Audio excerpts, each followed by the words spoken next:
let me show you 10 essential watercolor techniques that are perfect for beginners.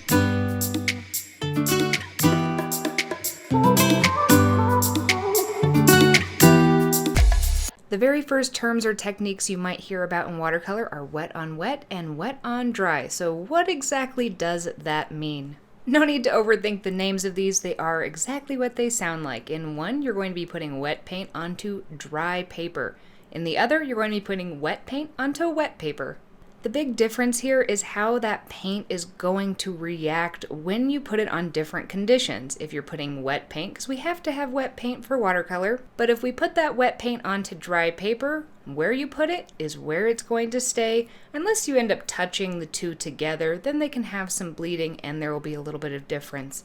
I intentionally made sure to not touch any of these so you can see how it stays exactly where it is. Now moving on to the wet on wet technique, what you want to do is actually wet the entire paper that you're going to be painting on, and then you want to check in the light for the reflection. You want it to be nice and shiny, but you want to be able to see some of the texture through the paper because that's going to mean that it's soaked in enough to where it's going to be nice and fuzzy and not just drip all the way down to the bottom of the page. But when I applied those same paints in basically the same pattern to the wet page, you're going to see the edges soften and they start to kind of bleed and spread around, and you can use these for a lot of different effects. For example, the one that I did here is how I would paint something like a sunset. I would use a wet page and I would mark all those places with the different colors to get the nice vivid sunset, and then just let it sit and dry and bleed together in that nice wet atmosphere.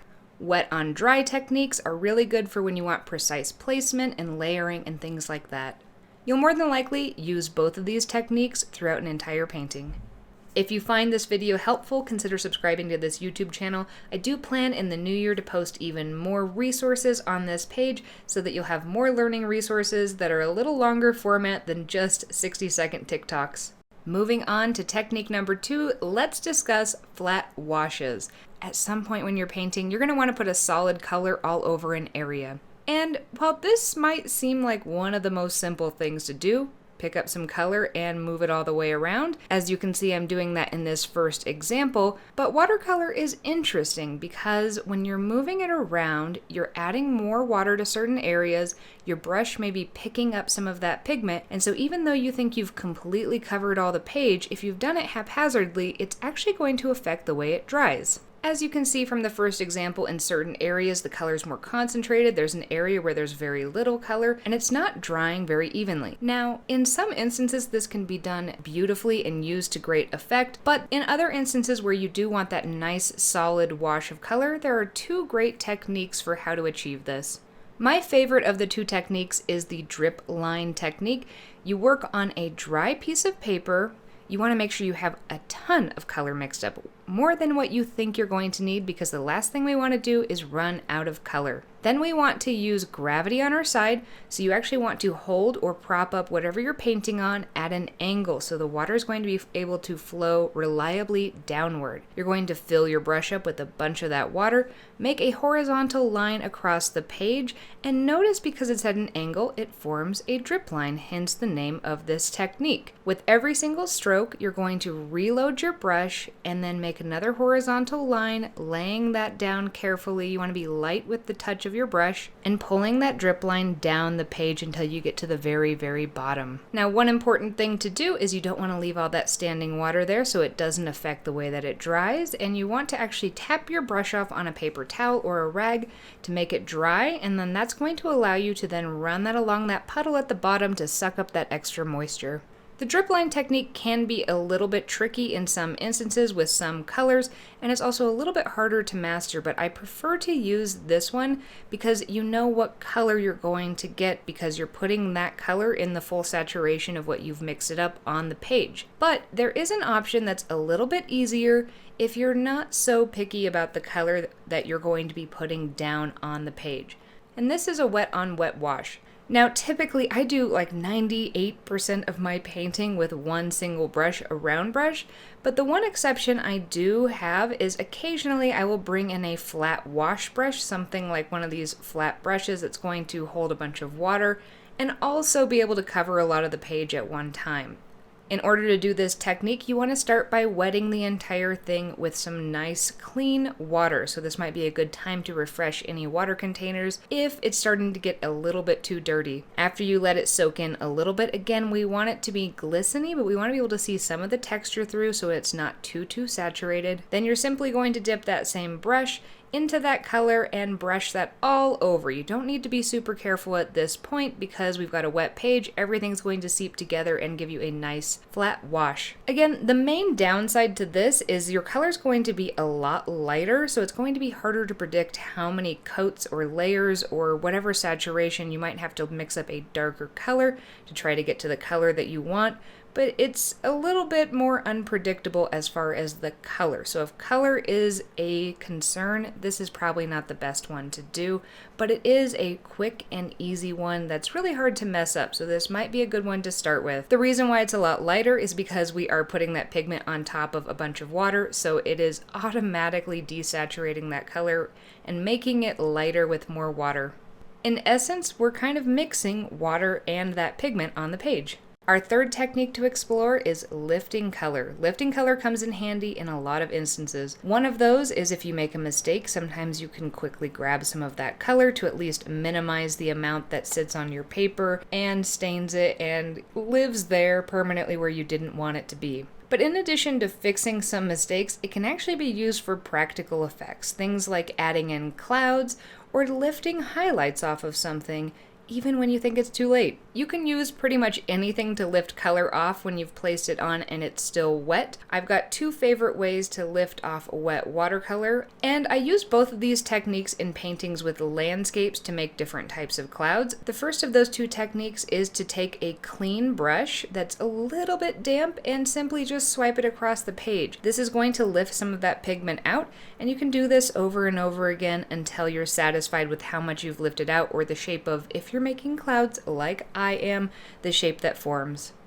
Another easy way to lift color is to actually take a paper towel, and a dry paper towel will suck up the water pretty well. A damp paper towel will also suck up the water pretty well. But one of my favorite things to do with lifting is to actually take that paper towel, crumple it, tear it so you've got the natural fibered edge, and then press and lift out those different colors. And these will make you super easy, nice, fluffy clouds. And finally, lifting isn't just for when everything is still nice and wet. Some colors, depending on how staining they are, you will have to get to know your colors to know whether or not this is going to work. But some of them, even once they're dry, you can see here, this is a dry sample of some color that with a clean but damp brush, I can very gently scrub on here and it starts to lift some of that color out. I'm not going to be able to get all of it out, but I will get some of it out. You want to make sure you don't scrub too hard because you can damage the paper, but a little scrubbing will lift some off. This is a great way to add in highlights if you forgot to leave some white space. Our fourth technique is going to require a little patience, and that is layering watercolor. Yes, right after you paint something, you can go ahead and then paint another color on it depending on the effects you want, but if you want distinct layers where you can see the edges and the brush strokes between the different layers, you're going to need some patience or a hairdryer in order to make sure that each layer dries completely. You don't want any moisture left in that paper before you move on to do a new layer. Let's take this background for example. Layering can be really good for doing a couple different things. One, if you layer another color on top of it, because of the transparent nature of watercolor, you're going to be able to see some of the color underneath it a little bit. You can also use this for depth and darkening things. And one of my favorite ways to practice layering is to do these little mini mountain silhouettes. I do have a full other tutorial on that, which will go over a lot of these same techniques, but you'll use them in a more practical way in a different video, so you can check that out after this one. But as you can see, as I let each layer dry in between and I build upon them, I am able to actually add some dimension, and you can see some of the colors from behind the other ones, but we can add layers in creatively in order to give that depth. You can also layer things once they're dried to add some additional details. This is great on things like leaves to add in more detail or add in those center stems and things like that, so you can actually layer on. But again, to get a true layer, you want to make sure that it is fully dry before moving on to that step.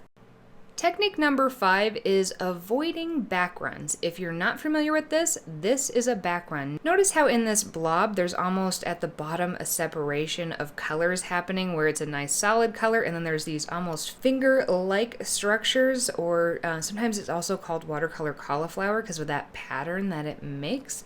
These are backruns. Now, these are not always bad. Sometimes these can be super beautiful, but a lot of times you want to avoid them, and one of the best ways to avoid them is to avoid puddling of water. In this example, you can see that I'm going to paint 2 of these blob type shapes with the same color. In one, I'm going to leave any extra water just sitting on the page with it. In the other one, I am going to dry my brush off on a paper towel, just tap it down there, and get any extra moisture out of the brush, and then I'm going to slowly suck up, brushful by brushful, the extra water that is sitting in that blob. And let's cut away to a quick time lapse so that you can see as these 2 samples dry. The one on the right doesn't really get that. It has a little bit of weird drying, but not very much.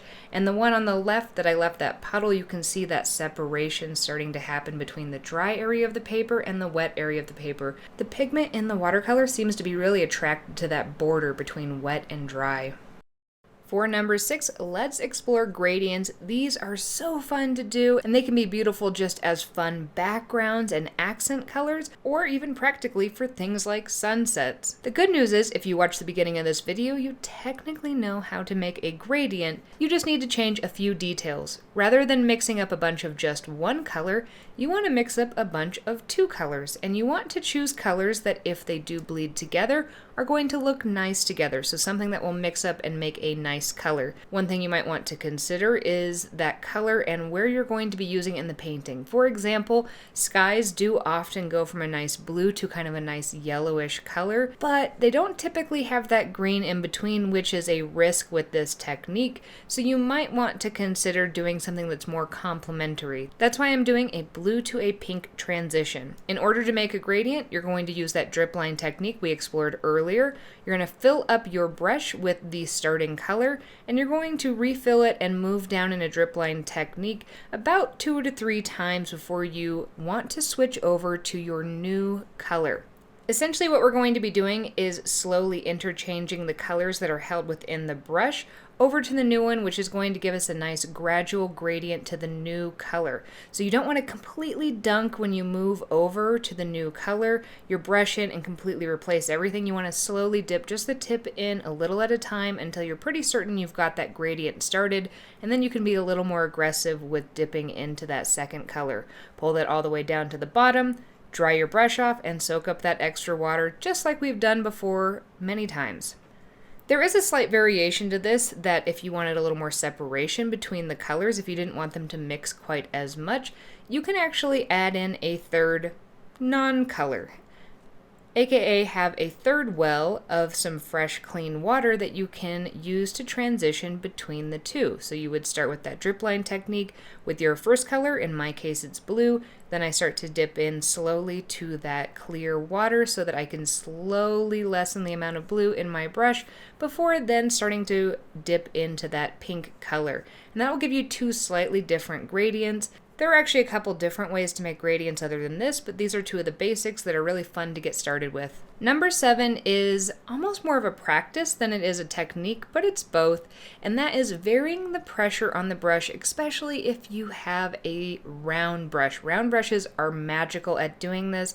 You can actually transform what you're painting just by varying the pressure on that brush. Yes, you can technically paint something with just the tip of the brush, and that's what round brushes are also great for, because you can do a lot of fine detail work with that nice tip. But that takes a little bit longer when you're doing things that you want a slightly different shape. This is perfect to practice florals in. It can be used in great effect in a lot of other things too, so that's why it's great to practice, but florals and leaves and things like that are the best way to practice this. So you can see how long it takes me to paint in a nice type of leaf shape using just the tip of the brush. Or conversely, I could just load my brush up with that color, then I can take the tip, drag it just a little bit, and then push down nice and smoothly with my brush to spread those bristles, and then pull up as I am releasing and dragging. That is going to form the nice bottom part of that. So you've got a couple different options. There's a ton of different ways to actually practice this. You can even do these kind of long drags where you start with the tip, push, and then release. You want to get a nice smooth motion with these and just get to know your brush, because you're going to be able to do a lot more with just varying the pressure on that brush. Number 8 is going to be one of our hardest things to learn, and that is because we need to resist the urge in some instances to completely cover things. Part of the magicalness of watercolor is the free flowing and just kind of how you feel the movement of the brush, and the watercolor does whatever it wants and it feels really free and loose. But if you try to over control and you try to completely fill things in, as I've done on this one leaf, it can end up feeling a little bit flat. Sometimes it looks great, and I think it actually looks pretty good in this instance, but if you are a little more haphazard but also kind of carefully place a highlight or a place where you're actually going to leave white space, for example right next down to that center stem line on that leaf, it's actually going to give you the illusion of more of that freedom, and it's also going to help bring a little visual interest where you don't have to then paint in those details. Sometimes leaving them out is actually better than trying to paint layers and layers and layers to add on more details. Let's try this again with 3 different samples. I'm going to paint something like a grapefruit, and I'm going to do this kind of in a nice loose flowing, let all those colors mix on the page type of way. And in the first one, I'm going to cover the entire thing, both the grapefruit and the leaf, so that everything is nice and covered in color. In the second one, I'm going to intentionally leave a couple white spaces.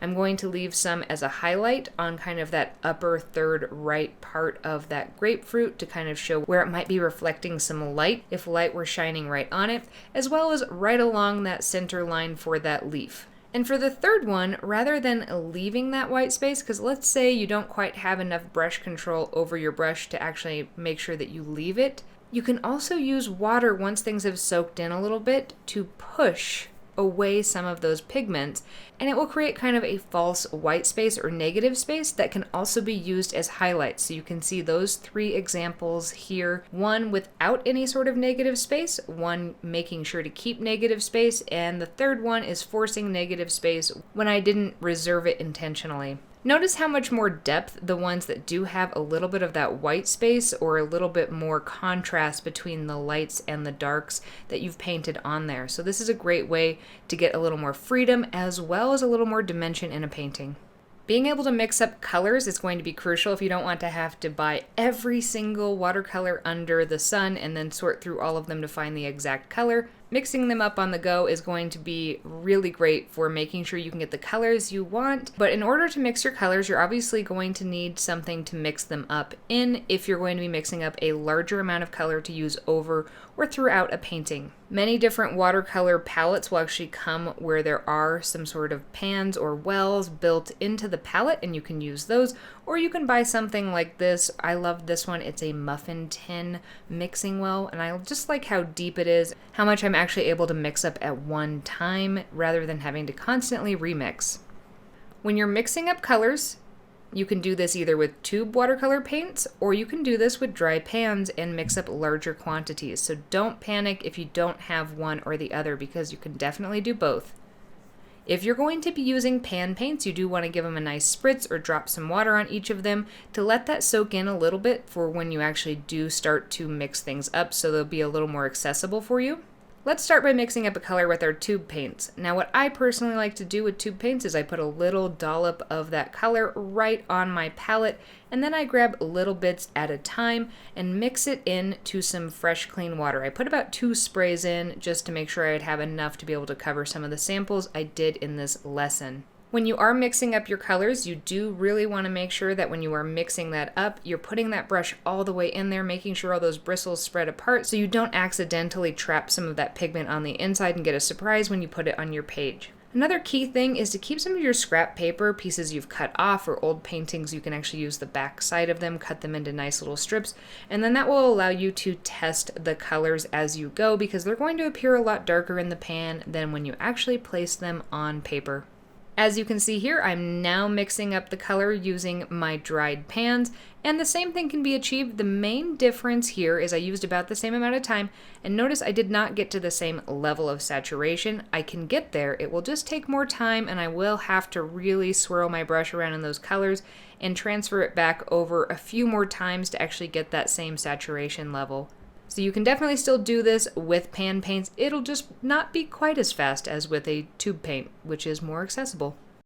And finally, you can also just mix your colors right on the page while everything is nice and wet. So let's take a look at these two different blobs. In one of them, I'm going to pre-mix up a more yellow-orange than is in my palette, and I'm going to apply that to the page in kind of a blob-shaped form. You get a nice even color.